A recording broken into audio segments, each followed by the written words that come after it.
morning, guys. Been a crazy weekend here in our state of New South Wales.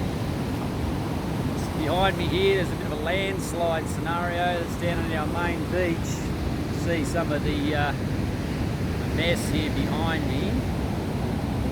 We actually have had it quite easy here, really, compared to just a little bit south of us, where they've really been devastated. Farmers, again, the poor buggers are just recovering from a drought. They've had a year of COVID, and now there's this lemon flood that just devastated, took out so much livestock and really made a big mess. You can see up on the hill here how there's landslides everywhere here that have come down and made a big mess around the place. But I just was thinking about the impact that these situations have on us, and like at the moment, check it out, the sun's back out. We've had like 7 days of bleak, rain, storm, wind.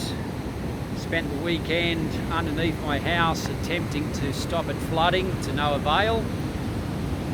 But I just noticed that in that time I just lost sight totally of the bigger picture. It was like to me, and maybe it has been to you through these times of crisis that we face, that you know, it's like the sun's never going to come back out, mate. It's just horrendous at the time. You're just stuck in this kind of like small thing that you just can't possibly see the end of. And I don't know, maybe it's a big part of our human nature or something, but we can't see this again. Like for yesterday or the day before, to even contemplate sunny blue skies just seemed totally out of the question.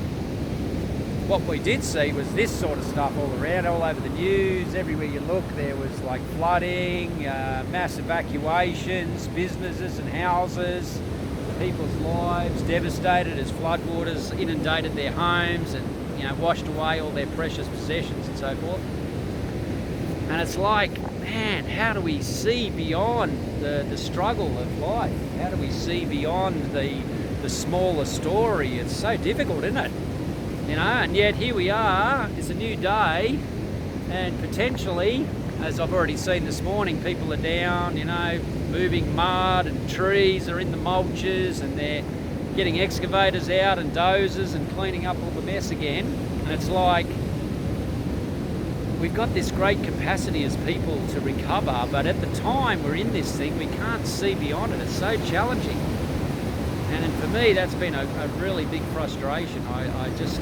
It wasn't until I sort of surrendered to the thing the other day and just kind of realised that I was fighting a losing battle against this water and just kind of let it go, that I hadn't had any peace. So maybe there's a small releasing by letting go into the flow again. What's happening in the creation? What's going on? Are we masters of our own destiny, or are we part of a greater created order where things happen, bad things happen, floods, earthquakes, famine, pestilence, you know, plagues, coronaviruses, flooding, the whole works, you know, bad stuff comes and goes, but we're, you know, somehow it seems to be this kind of seasonal flow of stuff, and we are so much a part of it. We've sort of tried to inoculate ourselves, much like we're trying to inoculate against the coronavirus. But I don't know if we can. We can't really escape from it, can we? But can we see through it? Can we see through to a better day? Can we see beyond at the sky? The blue, the sun is still up there beyond the clouds.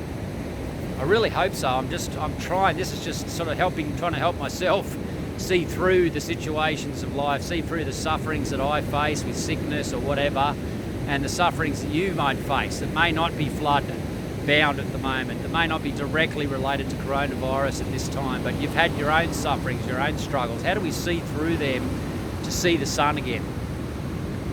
Maybe it's a stopping and releasing and a letting go to some degree, that we are just part of the bigger story, and there's a flow that we are engaged with, and that people have suffered throughout, you know, the ages. And we're part of that, and yet we have this great resilience to get up from the suffering. I think that's the thing. So we don't have to, while we submit to it, we don't stay there. We submit for the time and allow it to flow over us, but knowing that a new season's coming, perhaps.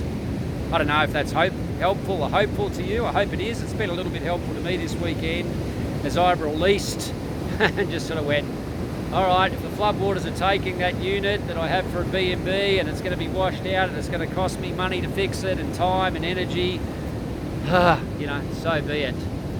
That was hard at the time to release, but it was amazing. The second I released that, in a sense, the second I just submitted to it, just went, okay, whatever, I can't, you know, all the running around, the digging out of mud and trying to dig trenches and shore this up and sandbagging. Once that stopped, I was like, some sort of a rest for the soul, if you like. Maybe in the midst of the struggle, there is rest still to be found. I hope so. I hope there is for you. I hope you can see, as I can, that there's a better day coming for you. Maybe just like this, as we look around, we see, yeah, there's a clean-up to be done of the mess that's happened.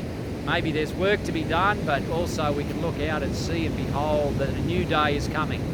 Tomorrow is a brand new day. Maybe you wake tomorrow with a fresh hope and a new desire to get back on the horse, so to speak. And like me, you see some hope and some, you know, joy in the future. Thanks for listening. Have a great day.